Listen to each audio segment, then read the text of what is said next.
PM Modi ने America के नए राष्ट्रपति जो बाइडेन को फोन करके बधाई दी है। पीएम मोदी ने यह जानकारी अपने ट्विटर हैंडल पर शेयर भी की है। मंगलवार देर रात को ट्वीट करके नरेंद्र मोदी ने बताया है कि उन्होंने नवनिर्मित उपराष्ट्रपति कमला हैरिस को भी बधाई दी। आतंकवाद दुनिया की सबसे बड़ी समस्या। ब्रिक्स सम्मेलन में मंच से प्रधानमंत्री नरेंद्र मोदी ने उठाया मुद्दा।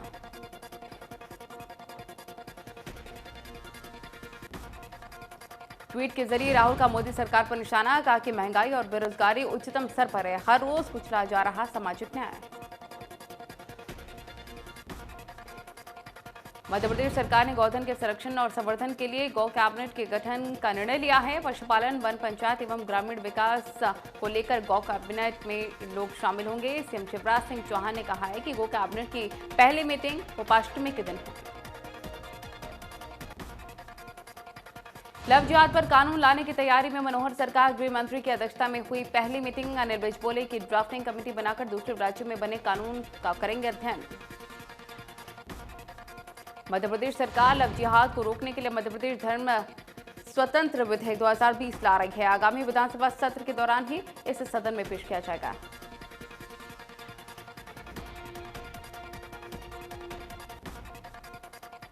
अनिल विज ने कांग्रेस पर गुप्कर गठबंधन को लेकर निशाना साध दिया है। उन्होंने कहा है कि कांग्रेस ने विभाजन के वक्त देश को बांटा है, लेकिन अब बीजेपी कांग्रेस को उसके मंसूबों में कामयाब नहीं होने देगी। बिहार चुनाव के बाद कांग्रेस की स्टीयरिंग कमेटी की मंगलवार को मीटिंग हुई, जिसमें केवल 4 सदस्य शामिल हुए। महासचिव केसी वेणुगोपाल, मीडिया चेयरपर्सन शामिल हुए, वरिष्ठ नेता अंबिका सोनी और महासचिव मुकुल वासनिक शामिल हुए। आरबीआई ने महाराष्ट्र में ममता अर्बन कोऑपरेटिव बैंक पर पैसों के भुगतान और कर्ज के लेन देन को लेकर 6 महीने के लिए पाबंदी लगा दी है। ये बैंक आरबीआई की इजाजत के बिना कोई कर्ज या उधार नहीं दे सकता। मुख्यमंत्री मनोहर लाल ने कांग्रेस प्रदेश अध्यक्ष कुमारी सैलजा के लिखी चिट्ठी को लेकर निशाना साधा है। सीएम ने कहा है कि गिरदावरी किस फसल की होती है, विपक्ष को ये तक नहीं पता है।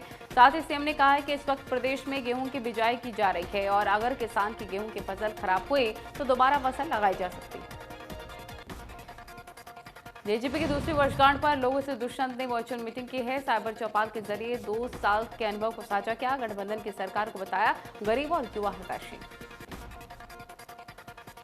एक यूजर ने 75% रोजगार आरक्षण को लेकर सवाल किया तो दुष्यंत चौटाला ने उसके सवाल का जवाब देते हुए कहा कि हरियाणा में युवाओं को 75% आरक्षण रोजगार सभी क्षेत्रों में दिया जाएगा, फिर चाहे वो कंपनियां कोई सी भी। फतेहाबाद में निजी अस्पताल के बाहर सफाई कर्मचारियों का धरना शुरू हो गया है। दरअसल 1.5 महीने से कर्मचारियों को सैलरी नहीं मिली है, जिसके चलते कर्मचारी धरना दे रहे हैं। देश में 24 घंटे में 38,478 नए केस सामने, 471 मरीजों की मौत हुई, 89,12,000 से ज्यादा टोटल केसेस। प्रदेश में कोरोना के 2,450 नए मामले, 25 मरीजों की जान गई है। कुल आंकड़ा 2,04,000 के पार।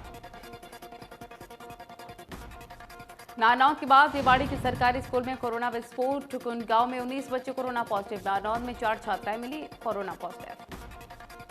कोरोना के बढ़ते खतरे को देखते हुए दिल्ली के मुख्यमंत्री अरविंद केजरीवाल ने हॉटस्पॉट इलाके में डोर टू डोर सर्वे करने का प्लान बनाया है। इसके साथ ही मरीजों का हर 5 दिन में टेस्ट भी कराया जाएगा। दिल्ली में कोरोना का कहर लगातार बढ़ता जा रहा है। इस वजह से दिल्ली सरकार ने शादियों में मिली छूट वापस ले ली है। अब सिर्फ 50 लोग की शादी में शामिल होंगे। नोएडा से सभी बॉर्डर पर रैंडम टेस्टिंग कराई जाएगी। गौतम बुद्ध नगर के सभी इंस्टीट्यूशनों को एडवाइजरी जारी कर दी गई है, जिसके तहत क्रॉस बॉर्डर आवागमन करने वालों पर खास नजर रखने के निर्देश हैं।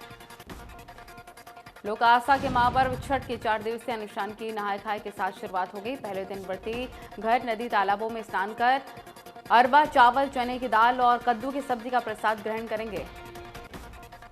दिल्ली में कोरोना के बढ़ते मामलों के बीच इस साल छठ पूजा का आयोजन सार्वजनिक स्थलों पर नहीं किया जाएगा। दिल्ली वाले इस दिन अपने घरों में या फिर किसी निजी स्थलों पर छठ पर्व मना सकते हैं।